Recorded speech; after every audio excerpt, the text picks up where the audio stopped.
The Kimera was something I didn't know anything about, and so a lot of people were making a really big deal out of it, and I didn't know why. I knew it was a Lancia 037, which made a lot of sense to me, and it was really, really rare. That is what the Kimera is, and this is that. Let me kind of tell you what this is.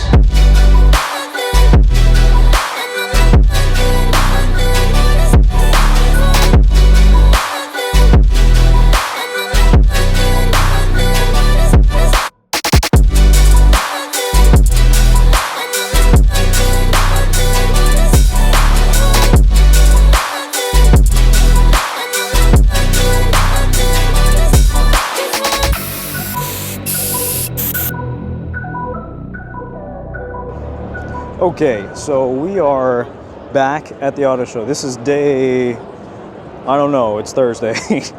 I think it's probably the 5th day now that we're here. Today is a lot more dead because it's the weekend, or the weekday, and so because of that, we're gonna go and try to film things a little bit more than we did before. So one of the things that I did on my days, because I was working, so one of the things I did was research everything that I could about the Kimera. I didn't know what the Kimera was. I had an idea that it was probably similar, if not like kind of like a, not resto mod, that's not the right way to say it because it's a lot more than that. Kind of like the Singer, right? Where the Singer is like completely redone and really, really well built. Wow, this is actually really crazy to see inside of. It's so cool. I'm having Rex open the trunk for us. Do you need help on? Is it a one-person thing or is it a two-person thing?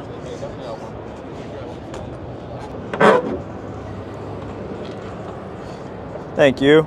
This is really cool. It is a double wishbone suspension from Öhlins, which is really nice. And most of the body, if not all of it, is carbon fiber.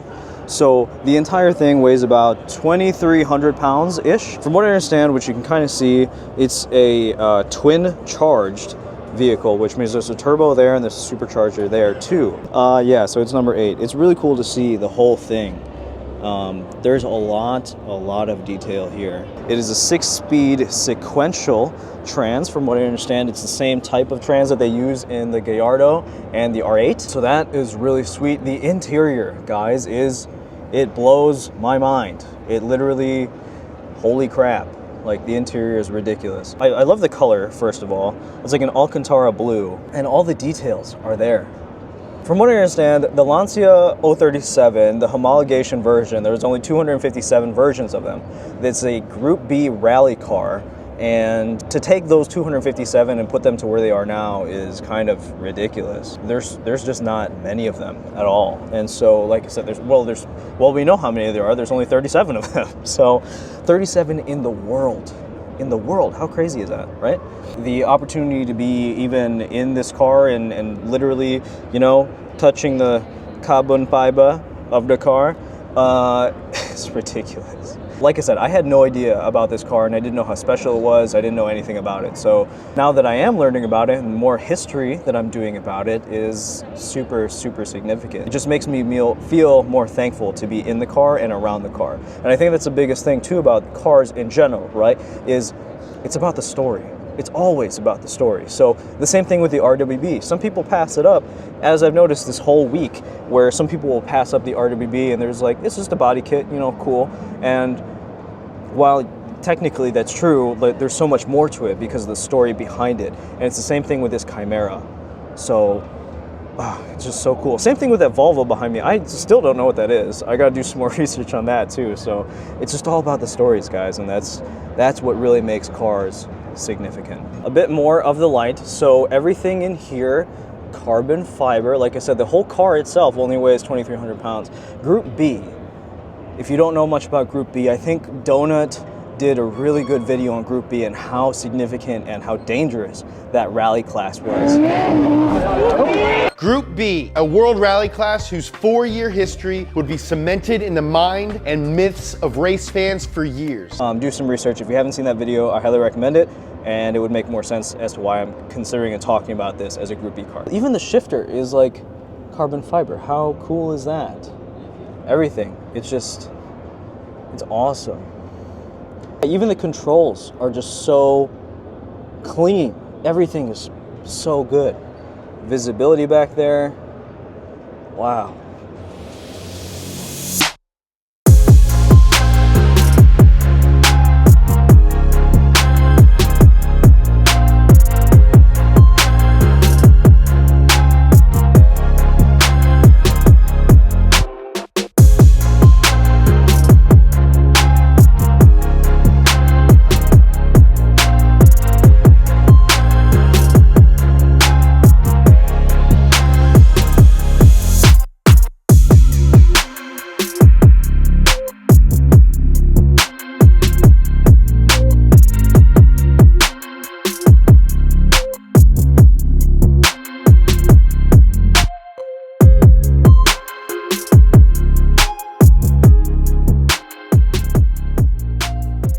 I didn't get a chance to talk about this side because I was on the passenger side, but now that I'm on this side, look how crazy this is. It's all carbon fiber in there, which is super cool. Whoop, focusing on the wrong thing.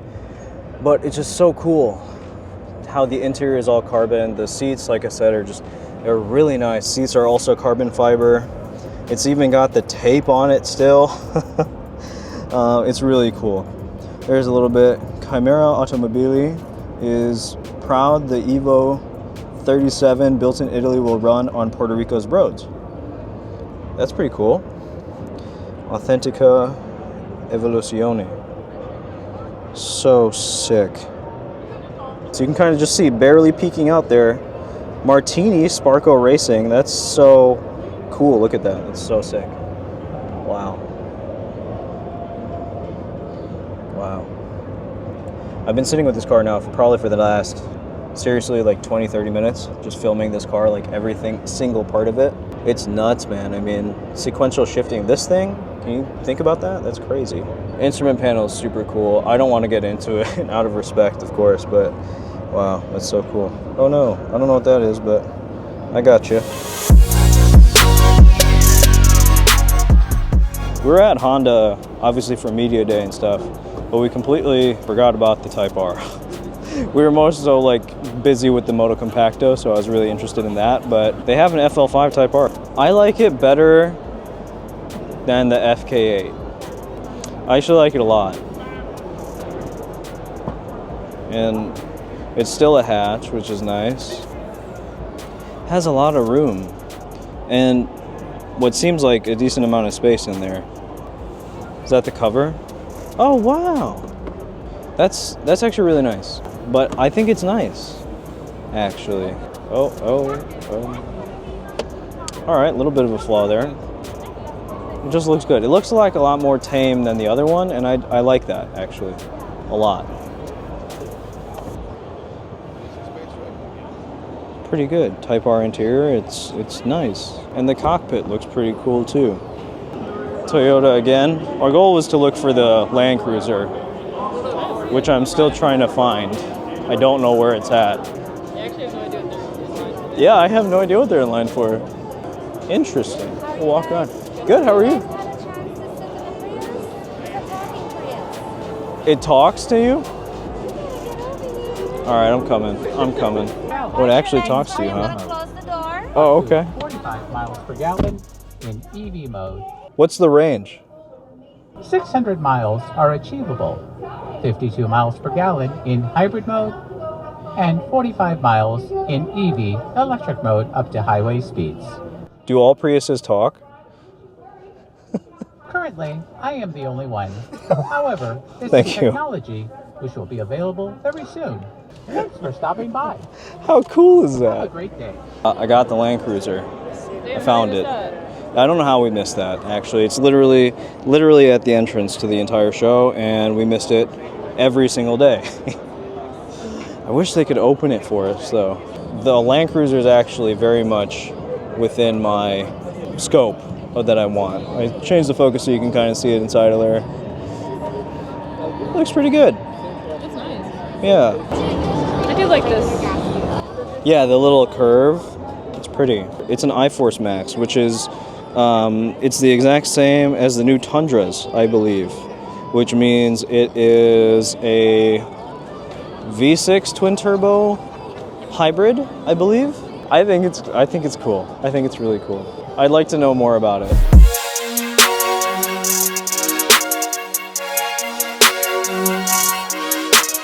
Now this though, LC500, I would drive it. Oh, that's a cool detail. The little Lexus thing, that's pretty cool. I think it looks, I don't know, I actually really like it. All of this, it just looks cool. It's one of those cars I feel like that it just good. I've obviously been like a really big Lexus fan, and so I think that this one in particular would also be really, really cool. Oh, that's kind of cool. It's like for the top.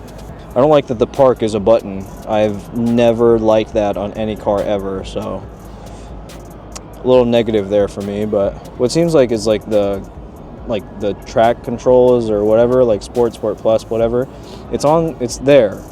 And I think that's kind of a weird place to put it. If it's here, I gotta like reach up, and for a shorter person, like, I don't know, I gotta like reach up, like I gotta extend pretty far. I don't know if that will translate to video really well, but anyway, it's got no back seat. I mean, it's there for insurance reasons, but that's about it. I've always wanted a convertible, so maybe one day.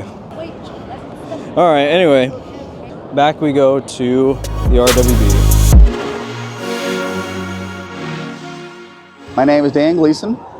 I've been a Mazda technician for 26 years. This is my truck. It is a 1977 Mazda rotary truck, one of only 1,500 ever made. The engine, transmission, rear end, suspension, electronics, everything from a 2010 RX-8. Wow. It is more RX-8 than it is truck at this point.